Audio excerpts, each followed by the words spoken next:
Kita semua tahu kalau hasil dari film Kodak Aerochrome atau film infrared warna dari Kodak itu hasilnya ajaib banget. Tapi karena udah nggak diproduksi, sementara itu kalaupun ada, harga jualnya itu bakal mahal banget, kayaknya sih mustahil ya bisa pakai film ini lagi. Cuman, gimana kalau film infrared black and white?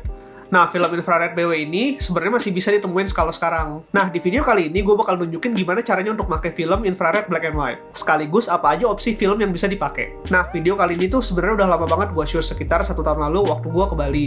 Cuman baru sempet gue edit sekarang. Lokasi fotonya itu sendiri ada di Kintamani, dimana gue ngerasa landscape design tuh cocok banget untuk pakai film infrared. Nah, film yang gue pakai itu adalah Rollei infrared yang punya ISO 400. Terus, opsi film infrared lainnya itu ada Ilford SFX dan juga Adox HR50. Sebenarnya untuk sekarang ini tuh nggak ada film BW yang benar-benar film infrared. Ketiga film yang gue sebut itu tadi cuman lebih sensitif aja terhadap cahaya infrared. Nah, kalau si Rollei yang gue pakai ini, sensitivitasnya itu antara 650 sampai 750 nanometer. Kemudian, supaya hasil fotonya bisa nampilin efek infrared atau istilahnya itu wood effect, kita perlu pakai filter khusus, namanya filter infrared yang sensitivitasnya cukup tinggi. Kayak gini. Nah, efek ini tuh bikin daun-daunan yang ada di foto yang berwarna hijau itu hasilnya jadi warna putih kalau di film BW. Efek yang mirip sama aerochrome, dimana kalau aerochrome itu warna daun hijau menjadi warnanya merah. Nah, filter yang gue pakai ini sensitivitasnya itu sekitar 720 nanometer. Kalau kalian pengen cari filter ini di marketplace, kalian langsung ketik aja IR filter 720 nm. Terus makin tinggi angkanya, filternya tuh juga makin kelihatan gelap dan makin sensitif. Nah, karena filter ini gelap dan bikin objek yang kita lihat di viewfinder itu makin nggak kelihatan, kita perlu nggak kompensasi exposure kita. Maksudnya apa? Jadi kalau kita pengen shoot kan kita perlu metering dulu nih. Nah, setelah kita metering objeknya dan dapat angka atau settingan yang kita pengen pakai, kita perlu nurunin settingan itu antara 5-6 stop. Kalau gue sendiri prefer nurunin shutter speed-nya. Misalnya, gue dapat settingan shutter speed di 1/30. Terus gue pakein filter ini, terus gue kompensasiin di 5 stop. Dan gue dapat settingan di 1 detik. Kemudian, karena kita nggak bisa ngeliat apa-apa pas pakai filter ini, make sure juga settingan fokus kalian udah bener sebelum kalian pasang filternya. Terakhir, pas gue baca-baca, ternyata nge-shoot film infrared itu direkomendasiin pas siang-siang, pas cuacanya terik dan nggak berawan. Tapi sayangnya, di video ini tuh gue nge-shootnya pas sore-sore, jadi mungkin hasilnya jadi kurang maksimal. Oke, langsung kita cek aja videonya bareng-bareng. Gue motret pada saat gue baru sampai Kintamani. Jadi di sepanjang jalan menuju Danau Batur tuh ada semacam savana dengan background gunung. Dan menurut gue cocok banget buat ngetes film ini. Oke, sekarang karena roll gue habis dan gue kayak nemuin spot yang penuh dengan batuan vulkanik gitu dan pepohonan yang hijau. Dan gue juga sekarang waktunya gue pengen cobain film Rollei infrared. Nah, ini karena kebetulan gue juga bawa filter R72 dan gue pengen tahu sih apakah bakal munculin efek infrared yang gue pengen. Dimana seharusnya kalau bener daun-daun yang hijau ini akan kelihatan warna putih di foto. Oke, gue load dulu ya. Terus sebenarnya jadi ya film ini tuh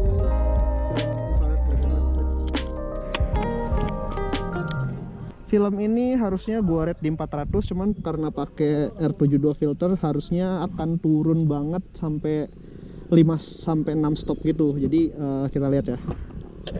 Pas lagi jalan, gue nemu lagi satu spot yang di tahun 2001 tuh gue pernah kesini buat motret. Video YouTube-nya pun ada di sini. Menurut gue, view-nya oke dan cocok banget buat foto infrared. Dan di roll kali ini, gue juga coba bracketing buat ngasih perbandingan masing-masing exposure. Jadi akan ada sekitar 3 foto yang nampilin foto tanpa filter yang di rate di ISO 400. Terus ada yang pakai filter dengan kompensasi 5 stop dan kompensasi 6 stop. Jadi bisa kelihatan bedanya. Karena settingan shutter speed-nya mungkin akan rendah, tripod wajib banget ya. F11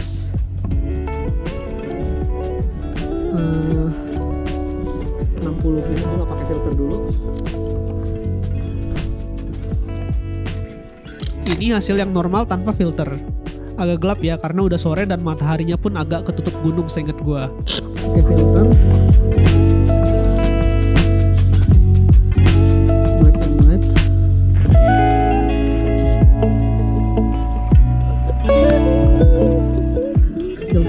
Ini nggak bisa ngeliat sama sekali, jadi kalian harus kayak dapetin fokusnya dulu di mana, barulah dia kita pasang filternya, karena benar-benar gelap, kayak paling cuma merah doang gitu. Agak berubah lagi nih. Dapat di shutter speednya 1/30 di f11, gue turunin 5 kali. 1, 2, 3, 4, 5. Dapat di 1 detik. Oke, 1 detik. Nggak kelihatan apa-apa sih. Oke. Ini yang 5 stop. Udah mulai kelihatan kan bedanya. Gunungnya jadi putih banget, hampir nggak kelihatan bahkan. Habis itu gue pengen coba di turun 6 stop di 2 detik.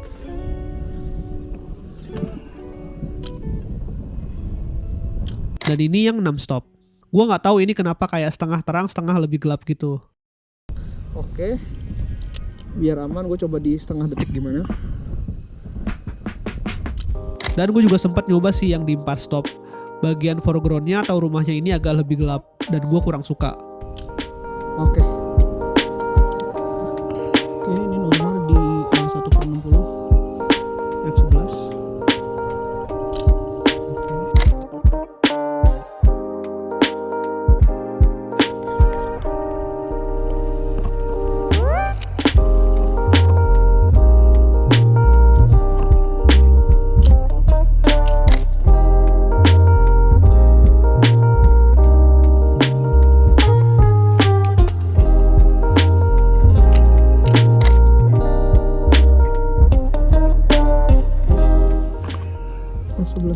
lagi tanpa filter. Gue coba lagi di scene yang sama kayak pertama dengan angle yang agak berbeda.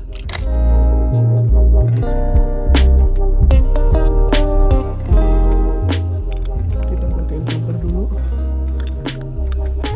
1, 2, 3, 4, 5.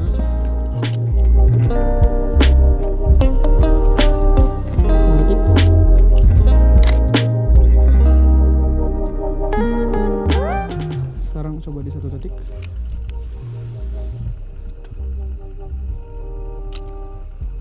Turns out, gue lebih suka sama hasilnya yang ini. Gue suka sama hasil dengan kompensasi di 6 stop. Warna hijau yang diubah jadi warna putih karena efek infrared ini somehow gue juga suka sih. Bikin foto terlihat lebih dreamy dan lebih eksperimental aja gitu dibanding sama foto BW biasa.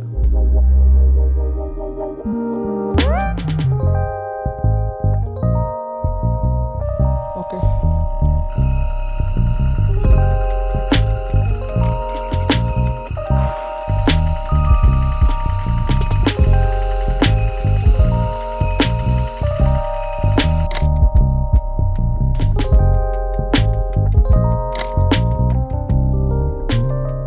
Di kompensasi 6 stop, kalian juga bisa lihat daun-daunan yang juga makin terlihat putih dibanding sama yang 5 stop.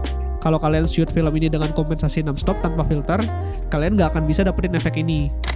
Hasilnya akan kayak gini nih. Ini gue lupa pakai filter pas foto, dan hasil fotonya jadi over banget, dan blown out.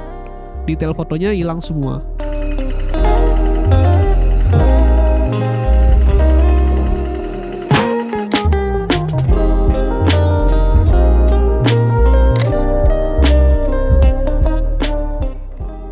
Dari sana gue pindah tempat dan nemu satu spot yang gue bisa lihat gunungnya lebih jelas.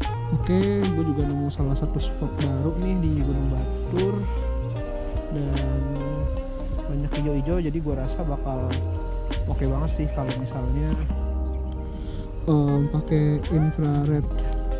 ini gue settingan F8 coba di 30, enggak deh, F8 di 60 aja deh. Tanpa filter, F8 speednya 1/60. Gue cukup suka sama foto dengan exposure normal ini. Bagian foreground di pohon-pohon kecil ini jadi cuman kelihatan bayangannya aja karena gue metering di gunungnya. Sip. Sekarang kita pakai filter dulu ya. Berarti gue harus turunin dulu 5 stop dulu. Tuh 2, 3, 4, 5. Oke. Filter udah kepasang. Ini setengah detik. 1, 2, 3. Di kompensasi 5 stop mulai terlihat gunungnya berubah jadi warna putih. Dan gue suka banget hasil di 5 stop ini. Kontrasnya masih kejaga dengan baik. Dan detail pohon di foreground yang tadinya gelap juga mulai kelihatan. Oke. 6 stop. Di 1 1 detik. Di 6 stop kontrasnya agak sedikit hilang, tapi efek putih di gunungnya jadi makin kuat. Terus karena gue ngerasa keganggu sama kabel yang melintang di frame foto gue coba pindah buat cari angle lain.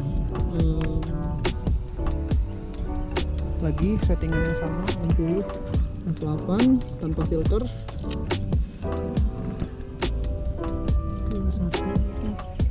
Ini hasil yang normal.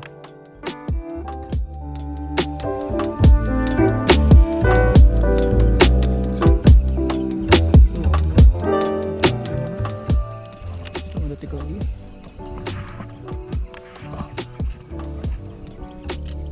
Dan ini yang 5 stop. Suka, tapi bagian kanannya gue ngerasa masih terlalu gelap sih. Sekarang 1 detik. Dan justru di kompensasi 6 stop ini gue suka sama hasilnya. Meski kontrasnya agak turun, tapi exposure-nya lebih merata. Bagian kanannya mulai agak terang. Warna putih di gunungnya juga cocok banget. Dan detail pohon di bagian kiri juga bikin foto ini terlihat lebih menarik. Oke.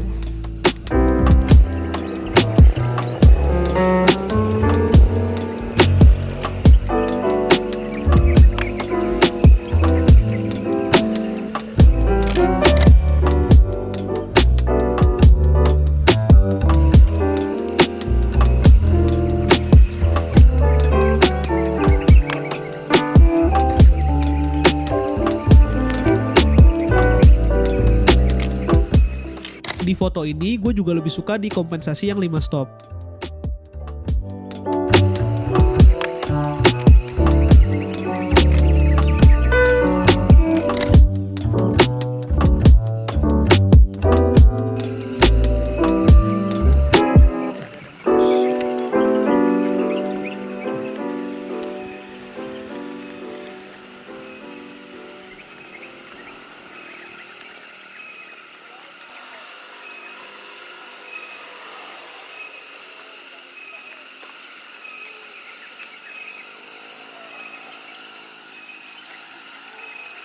Foto ini exposure normalnya kontrasnya udah cukup kencang.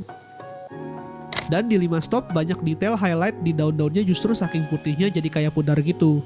Tapi bagian shadow di batu-batuannya jadi makin kontras. Di 6 stop kontrasnya malah mulai turun. Lalu di beberapa hari berikutnya, karena masih ada sisa film yang gak habis, gue nge-shoot beberapa roll film ini di Savana Tianyar yang ada di Bali Timur. Cocok banget sih menurut gue Savana karena film infrared. Sayang saat itu emang agak mendung aja.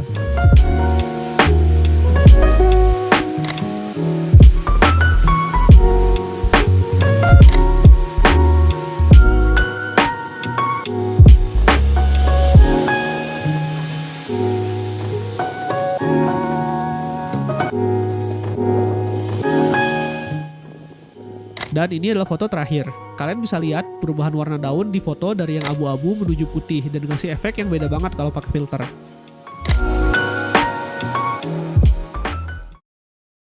Oke, itulah tadi beberapa hasil foto dari Rollei Infrared 400. Overall, gue cukup suka sama hasilnya, dan next time mungkin akan gue coba di kondisi matahari yang lebih terik.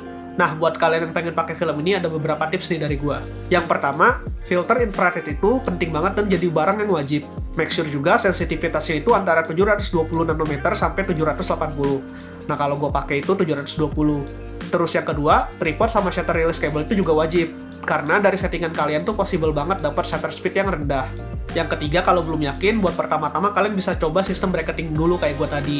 Exposure pertama normal, kemudian exposure selanjutnya itu bisa di 5 stop, dan terus bisa di 6 stop. Nanti kalian bisa tahu nih bedanya, dan selanjutnya bisa pakai preferensi kalian sukanya di 5 stop atau 6 stop. Yang keempat, make sure kalian udah dapat fokusnya dulu nih sebelum kalian pasang filternya. Terus yang terakhir, kalau kamera kalian lebih canggih, sebenarnya settingan kalian bisa langsung ngebaca exposure-nya sih meskipun pakai filter. Jadi kalian nggak perlu pusing metering manual dan ngitung kompensasinya tuh berapa. Nah, kalau udah paham, selamat mencoba ya. Terus seperti biasa, kalau kalian suka videonya, jangan lupa kasih komen di kolom komentar. Jangan lupa juga like video gue, dan subscribe bagi yang belum, dan sampai jumpa di video-video gue selanjutnya.